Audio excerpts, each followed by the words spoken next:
In order for there to be life, there needs to be a world in which life can exist. In ancient Greek belief, life originated from the union of the two forces of chaos and the cosmos. Chaos was represented by space and time, a vast realm of emptiness. The ancient Greeks personified this force as Chronos, the god of time. The cosmos, on the other hand, represented possibility and necessity, in other words, for life. The characteristics of the cosmos represent divine will. All live within it, even the gods. The cosmos had been personified by Ananke by the ancient Greeks. She was a singular being, a woman that was the original mother to all life in existence. Below Ananke were the three fates, which were called the Moirai, which were part of the whole. They were Clotho, the spinner who creates life, Lachesis, the allotter who measures the length of a being's life, and Atropos, the unturnable, who chose the manner of a being's death. According to the ancient Greeks, Ananke willed the cosmos to embody three characteristics: truth, beauty, and goodness, the three transcendentals. They were the characteristics a being would align oneself to prosper, or to turn away from, to degenerate. One may wonder how free will exists if Ananke and the three Moirai below her create and determine all aspects of life, from birth to the life a being lives to their death.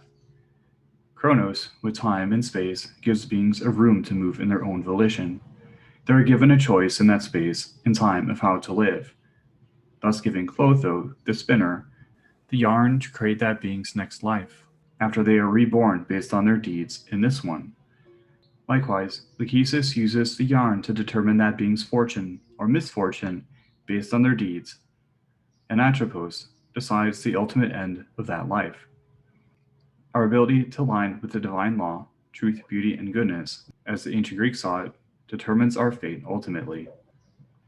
A knot would be tied by Lachesis any time a being went against the divine law. If a person robbed or hurt another person, the knot would symbolize the intertwining of the two people. The abuser would have to be forgiven or make up the loss to the other person in the next life to undo the knot. The ancient Greek word for straight was euthys, which had an original meaning of being proper or upright.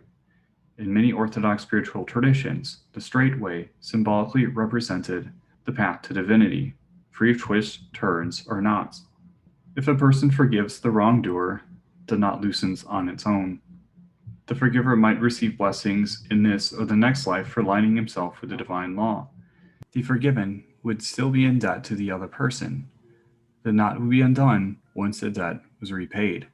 Alternately, if someone suffers a harsh or trying life, the fates may have ordained the person to grow spiritually from the setbacks. What greater teacher is there than hardship? The concept of fate has been a central part of many cultures and beliefs around the world in one form or another. A classic example from the Judeo-Christian view comes from the passage, quote, "Do not be deceived, God is not mocked. For whatever a man sows, this he will also reap," end quote.